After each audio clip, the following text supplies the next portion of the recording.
সবাইকে স্বাগত জানাচ্ছি ব্যবসা বাণিজ্য ও সমসাময়িক অর্থনীতির বিশ্লেষণ নিয়ে সাপ্তাহিক আয়োজন বাণিজ্য ও অর্থনীতি অনুষ্ঠানে। আজকের আলোচনার বিষয় পোশাক খাত, সীমাবদ্ধতা ও সম্ভাবনা। আজকের এই আলোচনায় আমরা সাথে পেয়েছি বিজিএমইএ এর সিনিয়র সহ সভাপতি আব্দুল্লাহিল রাকিব এবং সাথে আছেন ঢাকা বিশ্ববিদ্যালয়ের অর্থনীতি বিভাগের অধ্যাপক ডক্টর শাহাদাত হোসেন সিদ্দিকী। আপনাদের দুজনকে স্বাগত আজকে আমাদের বাণিজ্য ও অর্থনীতি অনুষ্ঠানে। আমরা আলোচনায় যাব, তার আগে আমরা একটা প্রতিবেদন দেখে আসতে চাই।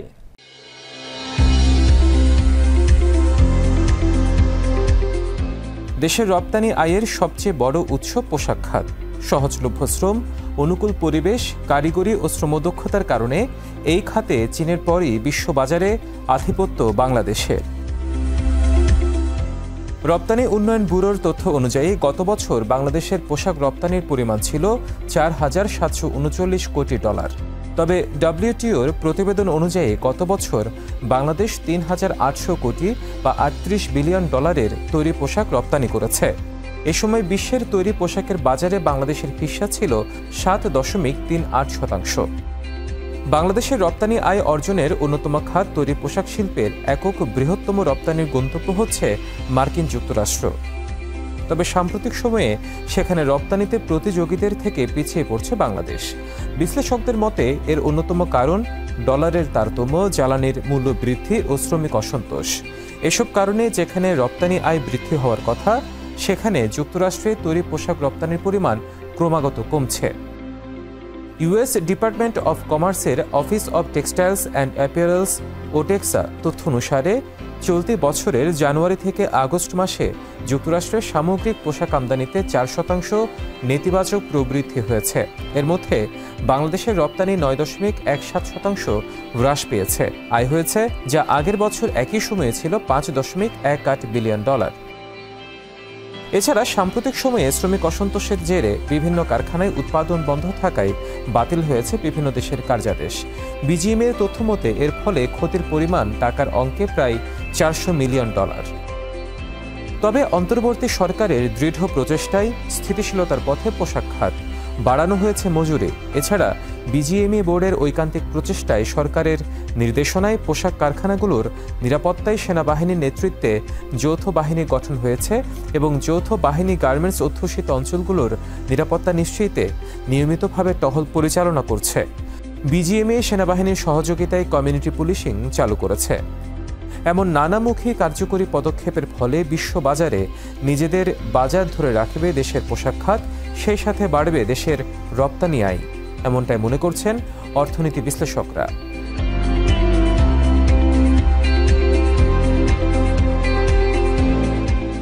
এখন আলোচনায় ফিরছি। আলোচনায় আমরা প্রথমে যেতে চাই বিজিএমইএ এর সিনিয়র সহ সভাপতি আব্দুল্লাহিল রাকিবের কাছে। প্রথমে আপনার কাছে যে বিষয়টি জানতে চাইবো যে পোশাক খাত, প্রতিবেদনে যেমনটি দেখাচ্ছিলাম চীনের পর বিশ্ববাজারে আমাদের অবস্থান যথেষ্ট সুসংহত, কিন্তু বর্তমান পরিপ্রেক্ষিতে এটি কোন অবস্থায় আছে সামগ্রিক বিবেচনায় আপনার বিশ্লেষণ কি?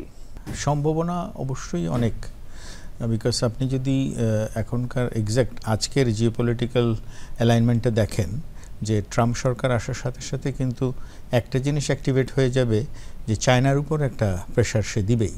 চায়না প্রথম অবস্থানে থাকলেও আমাদের সাথে তার যে গ্যাপ, এখানে কোথায় 167 বিলিয়ন আর কোথায় আমরা 47 বিলিয়ন। সো এই যে তাদের যে বিজনেসটা ডিস্ট্রিবিউট হবে, তারা যদি 167 বিলিয়ন থেকে নেমে 100 বিলিয়নও হয়, তাহলে এই $67 বিলিয়ন বিজনেস কিন্তু ডিস্ট্রিবিউট হবে বাই নেক্সট 5 ইয়ার্স। এখন ইটস আপ টু আস, আমরা আসলে কতটুকু নিতে পারি। এখন আসি আমি আমাদের চ্যালেঞ্জগুলো কি। আমরা যদি মনে করি যে আমাদের ইমিডিয়েট চ্যালেঞ্জ হচ্ছে law and order. Immediate challenge হচ্ছে একটা স্টেবল পলিটিক্যাল গভর্নমেন্ট, যে এটাকে অন্তর্বর্তীকালীন সরকার যত সাকসেসফুলি এক্সিকিউট করতে পারবে তত বেশি আন্তর্জাতিক মহলে আমাদের আস্থাটা বাড়বে।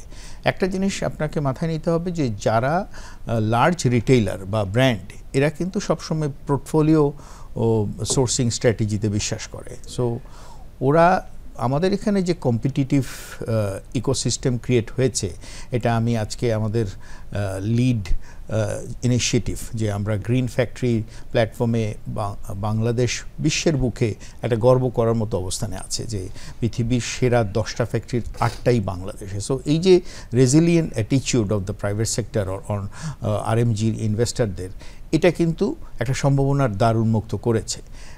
বেটার রিটেইলার যারা, এরা কিন্তু এগুলোকে ভ্যালু দেয়। এই যে আমরা সার্কুলারিটি নিয়ে কাজ করছি, ডিকার্বনাইজেশন নিয়ে কাজ করছি, ইউরোপিয়ান ইউনিয়নের আপকামিং যে লেজিসলেটিভ, এটাতে আমাদের যে প্রগ্রেস সেটা কিন্তু সিগনিফিকেন্টলি ইমপ্রুভ দেন মেনি আদার্স।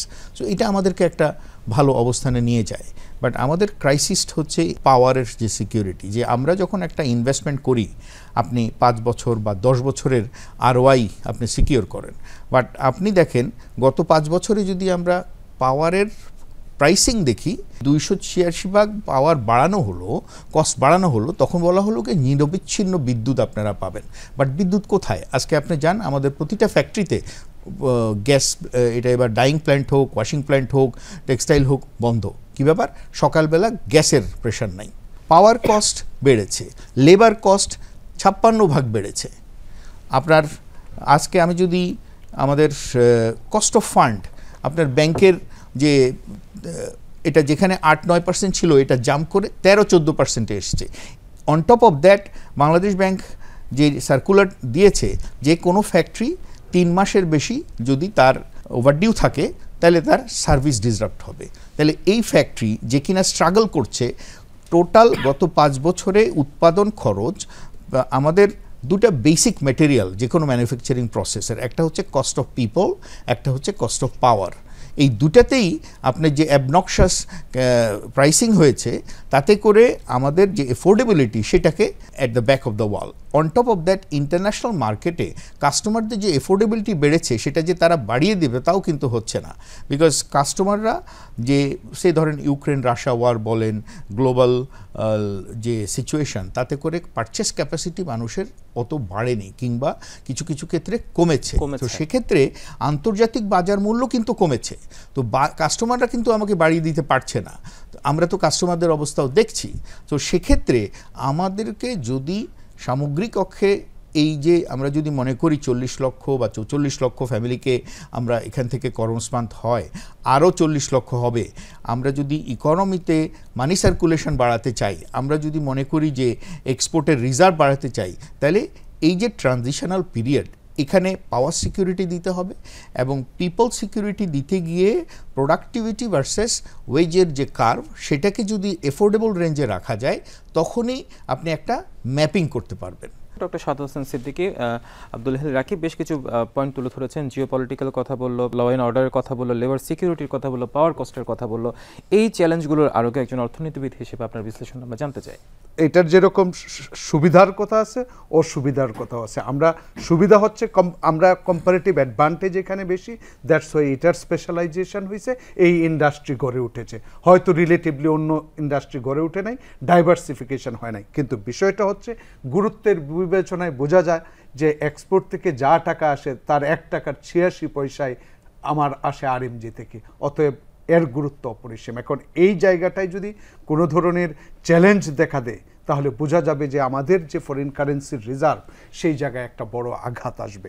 এখন বিষয়টা হচ্ছে আমরা কেন আরএমজিকে নিয়ে এখন সংখ্যার কথা বলছি, সেই জায়গাটা মূলত স্পষ্টভাবেই প্রতীয়মান হয়েছে আগের আলোচনা থেকে, যে কিছু ফ্যাক্টরস, যে আমরা যদি উপাদানের কথা বলি, সেগুলোর মধ্যে আমরা 2022 সালের কথাই চিন্তা করেন, যখন ওয়েল প্রাইস বাড়ানো হলো, তখন বিদ্যুতের দাম বাড়ানো হয়েছে, গ্যাসের প্রাইস বাড়ানো হয়েছে, একই সাথে আমরা বড় ধাক্কা খেয়েছি হচ্ছে টাকার মানটাও কিন্তু ধরে রাখতে পারি নাই। বিষয়টা হচ্ছে যে এটা কেন বললাম, কারণ এটা এক্সপোর্ট করলে সেই দিক থেকে অ্যাডভান্টেজ আছে, কিন্তু এক্সপোর্ট তো বাংলাদেশের backward linkage is very weak. So আরএমজির ক্ষেত্রে তাহলে সেই জায়গায় দুর্বলতার কারণে যে প্রবলেমটা তৈরি হয়েছে, সেটা হচ্ছে যে আমরা ইম্পোর্ট করতে হচ্ছে র মেটেরিয়ালস। সো ইম্পোর্টের করতে গিয়ে আমার টাকার মান যখন ধরে রাখতে পারছি না, তখন কিন্তু ইম্পোর্ট কস্ট বেড়ে যাচ্ছে। তো ইম্পোর্ট কস্ট যখন বেড়ে যায়, তখন গ্লোবালি এই আরএমজির বাজারটা, অর্থাৎ কাপড়ের বাজারটাকে যদি বলেন রপ্তানির বাজারটা, আপনার জন্য কিন্তু ভেরি মাচ কম্পিটিটিভ হয়ে যাচ্ছে। কারণ হচ্ছে যে অন্য দেশ যখন মূল্যস্ফীতি জিনিসপত্রের দাম বাড়ার সাথে মূল্যস্ফীতিও বেড়ে যাচ্ছে। তো সব কিছুর দিক থেকে বাংলাদেশের অর্থনীতির, আমি বলবো যে শুধু আমরা আরএমজির সেক্টর বলছি, কিন্তু আরএমজি সেক্টরের সাথে কিন্তু আমাদের টোটাল অর্থনীতির অন্যান্য জায়গাগুলো সম্পৃক্ত। আমরা যখন মূল্যস্ফীতির কথা বলি, তখন দুটো উপাদান নিয়ে চিন্তা করি। একটা হচ্ছে ডোমেস্টিক, যে অভ্যন্তরীণ ফ্যাক্টরসগুলো কন্ট্রিবিউটিং টু দ্য ইনফ্লেশন, অবদান মানে কোনগুলা ফ্যাক্টর হিসাবে কাজ করছে। একইভাবে আমরা রপ্তানির ক্ষেত্রে টাকার মান না ধরে রাখার কারণে আমার মূল্যস্ফীতিকে কিভাবে উস্কে দিচ্ছে। এখন এক্সপোর্ট আর্নিংসটা যদি কমে যায় বলতে হচ্ছে যে আমরা যদি রিসেন্ট পরিসংখ্যান দেখি, তাহলে হচ্ছে যে আপনি বলছেন যে এক্সপোর্ট আর্নিংসের প্রবৃদ্ধি ঠিক আছে, কিন্তু এক্সপোর্ট তো একটা ল্যাগে কাজ করে। আমি অর্ডার এখন রিসিভ করছি, আমি এক্সপোর্ট সাপ্লাই পরে দিচ্ছি। এখন বর্তমান অর্ডার সাকসেসিভ 3 পিরিয়ডস, জুলাই, যদি আপনি জুলাইয়ের পর দেখেন আগস্ট, সেপ্টেম্বর, অক্টোবর, তাহলে সেই জায়গায় বলা হচ্ছে যে অন এন অ্যাভারেজ 10% অর্ডার কিন্তু কম রিসিভ করেছে। এখন এই 10%-এর প্রভাব কিন্তু আমরা ফিউচারে দেখতে পাচ্ছি, যে ফিউচারে আমরা অন এন অ্যাভারেজ যদি আমরা 4 বিলিয়নের মতো চিন্তা করি, 4 বারং 48 বিলিয়ন ডলার, তাহলে সেই ক্ষেত্রে কিন্তু এর একটা পার্সেন্টেজ আমরা সেটা এক্সপেক্ট করতে পারছি না। মানে সেখানে একটা সংখ্যা কাজ করছে, সেটা নির্ভর করবে ফিউচার। আরেকটা হচ্ছে যে কোম্পানি যখন আমরা দেখি আরএমজি ইন্ডাস্ট্রি ক্লোজ হয়ে যাচ্ছে, সেই জায়গাটা কিন্তু শঙ্কা দেখা যায় যে ভবিষ্যতে হয়তো আরও কিছু বন্ধ হয়ে যায় কিনা। এক হচ্ছে আপনি কম্পিটিটিভনেসের জায়গায় টিকে থাকতে না পারার কারণে বন্ধ হওয়া, আরেকটা হচ্ছে যে এই বিজনেসে যখন আপনি এই ধরনের কেওয়াটিক অবস্থান দেখবেন ভবিষ্যৎকে কথা চিন্তা করে, তখনও কিন্তু অনেকেই ক্লোজ ডাউন করবে। তো সেই ক্ষেত্রে কথা হচ্ছে বিশেষ অবদানকারী যারা অবদান রাখে, সেই সমস্ত ফ্যাক্টরি যদি বন্ধ হয়ে যায়, তাহলে কিন্তু আমাদের যে এক্সপোর্ট আর্নিংসের ক্ষেত্রে আমরা বলতে পারি যে একটা আমাদের প্রত্যাশিত এক্সপোর্ট আর্নিংস নাও হতে পারে। সেটা রেমিটেন্স যে পরিমাণ বাড়ছে, সেটা কিন্তু অফসেট হয়ে যেতে পারে আমার এই এক্সপোর্ট কমে যাওয়ার মাধ্যমে। সেই দিক থেকে আসলে বর্তমান চ্যালেঞ্জগুলো কাজ করছে। হ্যাঁ, নিশ্চয়ই আমরা আবার আপনার কাছে ফিরবো। বেশ কিছু চ্যালেঞ্জের কথা আপনি তুলে ধরেছেন। আব্দুল আহিল রাকিব, এবার আপনার কাছে যে বিষয়টা আসতে চাই, ডক্টর সিদ্দিকী যে বিষয়টা বলেছেন, বেশ কিছু আমরা কিন্তু কার্যাদেশও অনেক কিছু হারিয়েছে সাম্প্রতিক সময়, যে শ্রমিক অসন্তোষগুলো আছে। আপনারা একটা প্রতিবেদনে তুলে ধরেছিলেন যে শ্রমিক অসন্তোষের কারণে বিজিএমের পক্ষ থেকে যে তথ্যটা দিয়েছিলেন, সেটা হচ্ছে প্রায় $400 মিলিয়ন মতো একটা ক্ষতি হয়েছে। সেক্ষেত্রে আসলে এগুলো কি আদৌ এই স্বল্প সময়ের মধ্যে পুষিয়ে ওঠা সম্ভব, বা যে কার্যাদেশগুলো চলে গেছে তাদেরকে ফেরাতে আসলে আপনারা কতটুকু কার্যকর পদক্ষেপ নিচ্ছেন বা কি করছেন, বা প্ল্যানিংগুলো কি? আমরা এর আগেও আপনারা দেখেছেন যে কোভিডের সময়ও আমাদের একটা ভালো ডিসরাপশন এসেছিল, বাট ডিসরাপশনটা গ্লোবালি ছিল, সো কমপ্লিট সাপ্লাই চেইন ডিসরাপশনটা একটা গ্লোবাল ডিসরাপশন ছিল।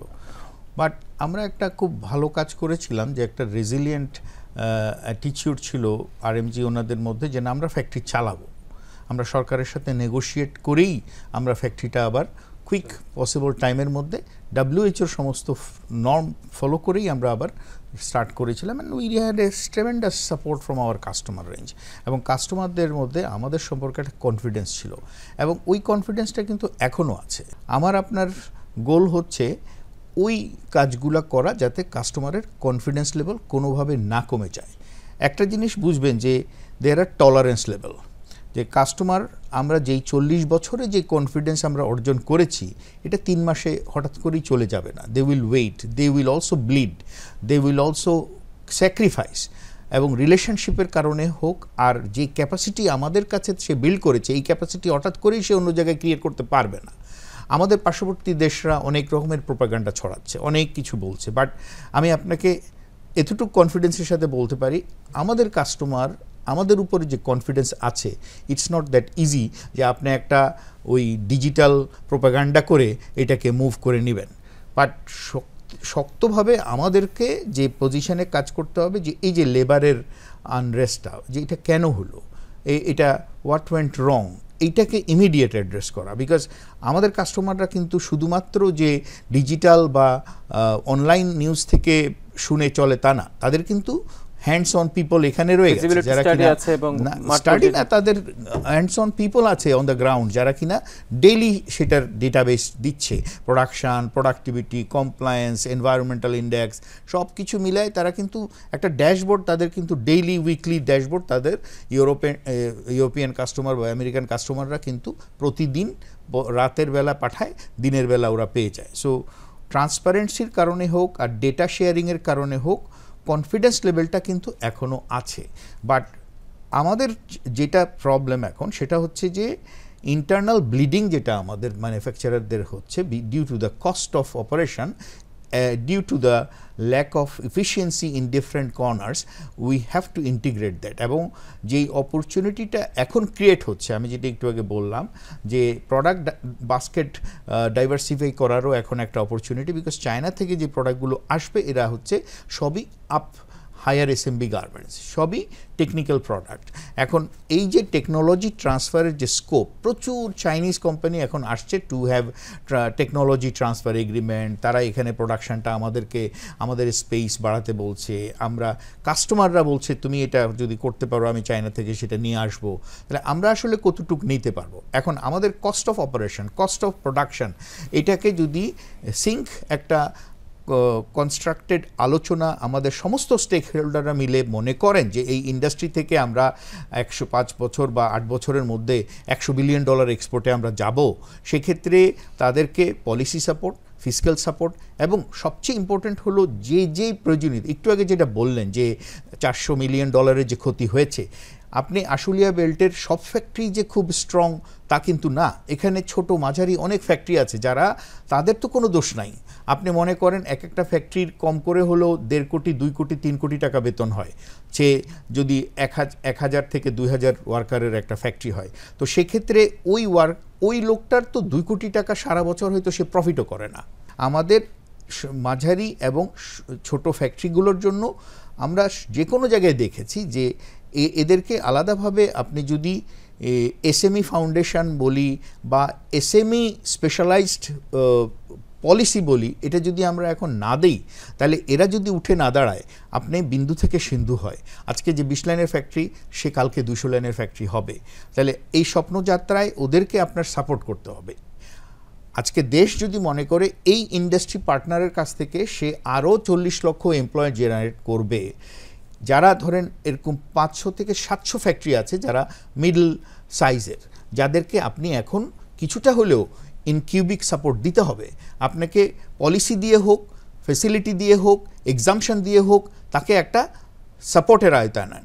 তার যে ক্ষতি হয়ে গেছে, যে পার্টিকুলারলি ব্যাংকে, যে আপনি ব্যাংকার্স অ্যাসোসিয়েশনকে বলেন, আপনার এডি ব্যাংকগুলোকে বলেন যে তার এখন যেটা হয়েছে যে সময় আমার আমব্রেলা দরকার ওই সময় আপনি আমব্রেলা নিয়ে যাচ্ছে, তার যে ইনস্টলমেন্টগুলো সেটাকে দরকার হয় 1 বছর বা 1.5 বছর মেয়াদি একটা ফ্রিজিং করে বাকিটাকে তাকে চালাতে দাও, এবং সেইটাকে এবার 5 বছরের মধ্যে আবার ইনস্টলমেন্ট করে রিশিডিউল করে দিয়ে দাও, সো দ্যাট ইন্ডাস্ট্রিটা যদি চলে, জব ক্রিয়েট যদি থাকে, তাহলে ইন্ডাস্ট্রিতে মানি সার্কুলেশন বাড়বে এবং কাস্টমারের কনফিডেন্স লেভেলটা বাড়বে, বিকজ কাস্টমার দেখবে যে day in day out he is still producing.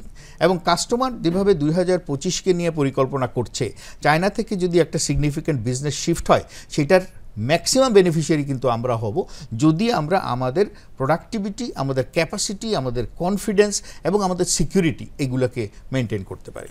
নিশ্চয় আমরা আবার আপনার কাছে ফিরবো, বেশ কিছু পয়েন্ট তুলে ধরেছেন আপনি। আরেকটি বিষয় ডক্টর সাদাত হোসেন সিদ্দিকী, যে বিষয়টি আমরা কিন্তু 2026 সালের মধ্যে কিন্তু বলা হচ্ছে যে স্বল্পোন্নত দেশ, উন্নয়নশীল দেশে আমরা রূপান্তরিত হব, সেক্ষেত্রে কিন্তু আমরা রপ্তানি খাতে বেশ কিছু সুযোগ সুবিধাও হারাবো।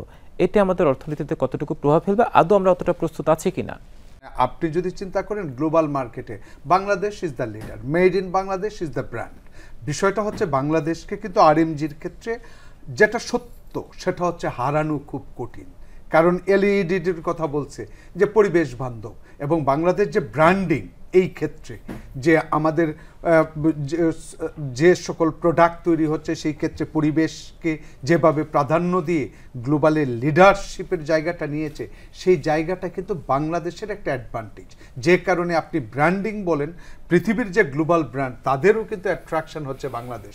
এই জন্যই বাংলাদেশ আরেকটা হচ্ছে অ্যাডভান্টেজ হচ্ছে যে চায়না গ্রাজুয়ালি যে তার বাজারটা মানে বাজারটা বলবো উৎপাদনটা যে সংকুচিত করছে, সেই সংকুচনটা যদি আমরা পৃথিবীর স্ট্যাটিস্টিক্স দেখি যে চায়না যে এক্সপোর্ট করতো ইউরোপিয়ান ইউনিয়নে, সেই ইউনিয়নে আপনি যদি চায়নার গ্রাফটা দেখেন এখন ধীরে ধীরে কমে যাচ্ছে।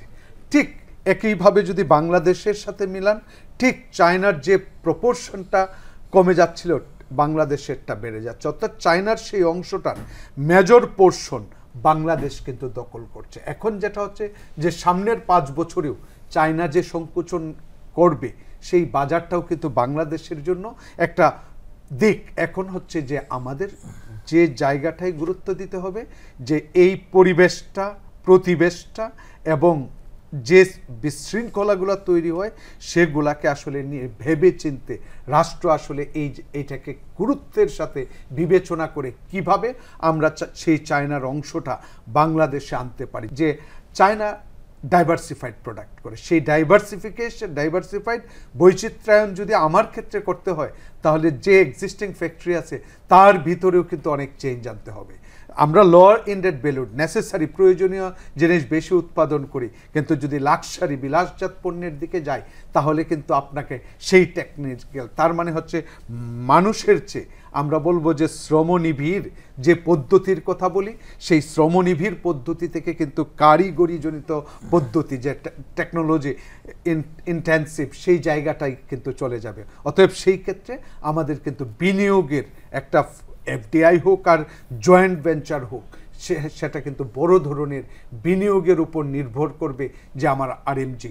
এখন বিষয়টা হচ্ছে যে উঠে যাবে বাংলাদেশ একটা, আপনি যখন বলবেন 2026-এ উঠে যাচ্ছে, তার মানে হচ্ছে ট্যারিফ আমরা যে অ্যাডভান্টেজটা পাই সেই জায়গাটায় আমরা আর সেই অ্যাডভান্টেজ পাবো না। তার মানে কি আমি একটু প্রতিযোগিতার মুখে পড়ব।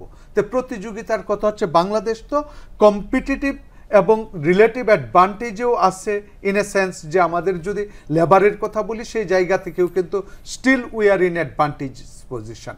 সো এই সেন্সে আমরা যদি ফিউচারের কথাও বলি এতটুকু সক্ষমতা বাংলাদেশ থাকবে, তাহলে সেই জায়গাটায় আরও যদি টেকনোলজি দিয়ে দেওয়া হয় এবং শ্রমিকদেরকে যদি প্রশিক্ষণ দেওয়া হয় তাহলে সেই ক্ষেত্রে আমি মনে করি যতটুকু ওই 10% to 12% সেই জায়গাটার কম্পিটিটিভনেস বিকজ অফ ব্র্যান্ডিং।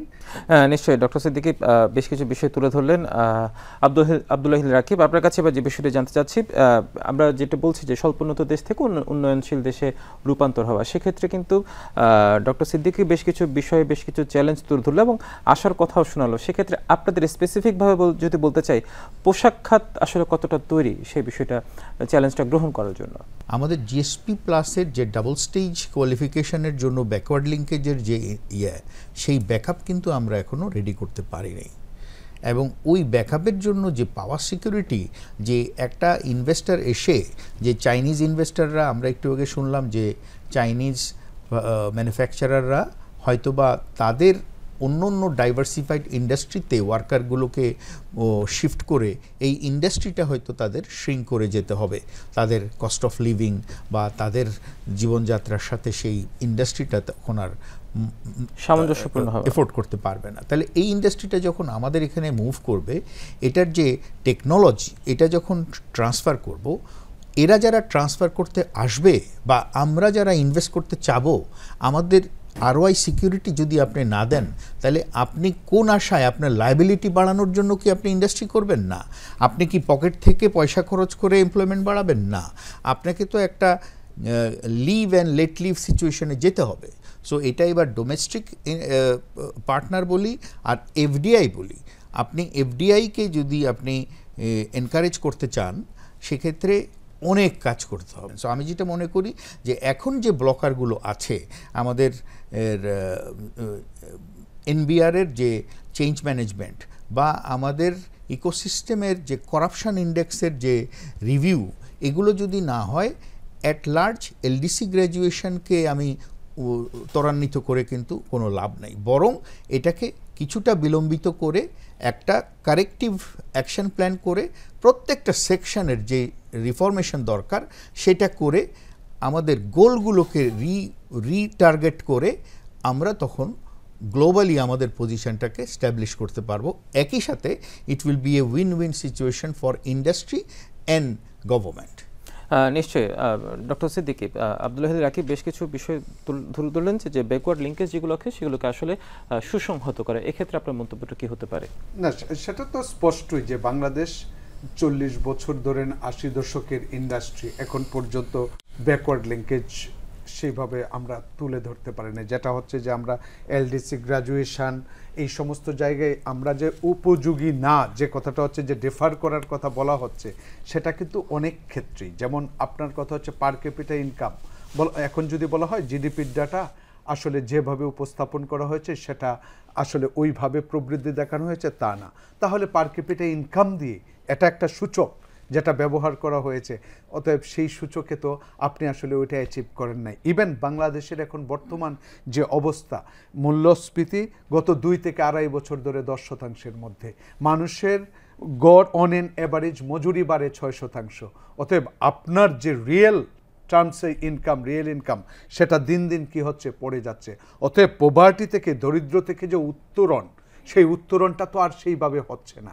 অতএব দেখেন আমরা যে 2030-র কথাও বলি যে এক্সট্রিম পভার্টি, হতদরিদ্র জেরো, এই সমস্ত জায়গায় কিন্তু আমাদের একটা বড় ধরনের আমি বলবো যে শঙ্কা কাজ করছে যে আমরা এটাকে অতিক্রম করতে পারবো কিনা। এটা নির্ভর করছে যে সংস্কার কাজ কিভাবে হয়, তার ইমপ্লিমেন্টেশন কিভাবে হয়, এবং প্রকৃতপক্ষে আমাদের সঠিক তথ্যের উপর ভিত্তি করে আমাদের প্রবৃদ্ধি কতটুকু হয়, জনপ্রতি মাথা পিছু কতটুকু হয়। এখন যে ব্যাকওয়ার্ড লিঙ্কেজ বললেন, সেই ব্যাকওয়ার্ড লিঙ্কেজের কিন্তু দেখেন কথা হচ্ছে যে পার্শ্ববর্তী দেশ ভারত শক্তিশালী ব্যাকওয়ার্ড লিঙ্কেজ, কিন্তু আমাদের সাথে কিন্তু এই প্রতিযোগিতায় কিন্তু আমরা অবস্থানে ভালো করছি।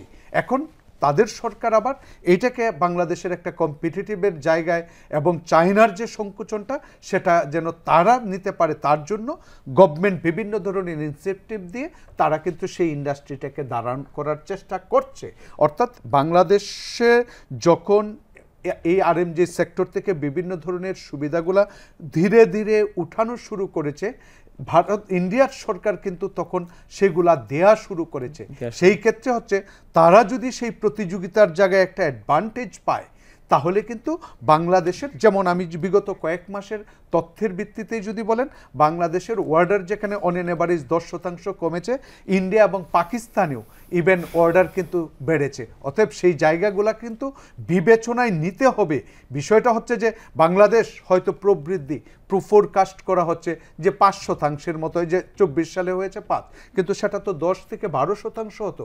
অতএব আপনার রপ্তানির খাতে এবং রপ্তানির চিত্র নিয়েও ভুল তথ্য উপস্থাপনা, বাংলাদেশ ব্যাংক ভার্সাস রপ্তানি উন্নয়ন ব্যুরো, তাই না? সেটা বাদ দিলাম। আমি যদি সঠিক হিসাবে ধরে নিই যে ঠিক আছে বাংলাদেশ ব্যাংকের তথ্য ঠিক আছে, সেই তথ্যের ভিত্তিতে আমাদের আগের বছর যেখানে 10 থেকে 12% প্রবৃদ্ধি, সেখানে 24 সালের শেষে হিসাব করে দেখা গেছে 4.98 সামথিং, অর্থাৎ 5% প্রবৃদ্ধি। অতএব প্রবৃদ্ধি স্লথ হয়ে যাওয়া কিন্তু এক ধরনের শঙ্কা কাজ করিয়ে দেয়। প্রবৃদ্ধি হচ্ছে মানে বাড়ছে, সেই বাড়াটা যেভাবে বাড়তো তার থেকে কম হারে বাড়ছে, তার মানে হচ্ছে আপনি যে স্লথ করে ফেললেন সেই জায়গাটায় কেন স্লথ হলো, সেটা কি বিকজ অফ দ্য ইনসেন্টিভ কম, না আরএমজি সেক্টরের এই ধরনের যে অবস্থা আনরেস্ট চলছে সেই কারণে, নাকি আমার প্রতিযোগী দেশগুলা আমার সাথে প্রতিযোগিতায় করে এগিয়ে যাচ্ছে? অনেক ধরনের বিশ্লেষণ করা দরকার। আর যদি কমে থাকে স্পেসিফিক্যালি আসলে কোন জায়গায় কোন ধরনের আইটেমে, আমাদের তো অল্প কিছু আইটেম, সেগুলোর মধ্যে কিন্তু বিবেচনা করা দরকার। সময় সময় বিষয়গুলা নিয়ে ভাবতে হবে, গভীর বিশ্লেষণ করতে হবে, তাহলে হয়তো আমরা টিকে থাকবো লিড হিসাবে। নিশ্চয়ই। প্রফেসর ডক্টর শাহাদাত হোসেন সিদ্দিকী এবং আব্দুল হাদী রাকিব, আপনাদের দুজনকে অসংখ্য ধন্যবাদ আজকে আমাদের এই আলোচনা অনুষ্ঠানে এসে, বাণিজ্য এবং অর্থনীতি অনুষ্ঠানে এসে আপনাদের মূল্যবান সময় দেওয়ার, এবং সেই সাথে পোশাক খাতে যে দিকগুলো আছে, যে সীমাবদ্ধতাগুলো আছে, যে সম্ভাবনাগুলো আছে, সেগুলো আপনাদের বিশ্লেষণী ক্ষমতা দিয়ে আমাদের মাধ্যমে দর্শকদেরকে জানানোর জন্য। দর্শক, বাণিজ্য ও অর্থনীতি অনুষ্ঠান আজ এ পর্যন্তই। দেখা হবে আগামী সপ্তাহে একই সময়ে অন্য কোনো বিষয় নিয়ে। সে পর্যন্ত ভালো থাকুন, সুস্থ থাকুন, শুভেচ্ছা সবাইকে।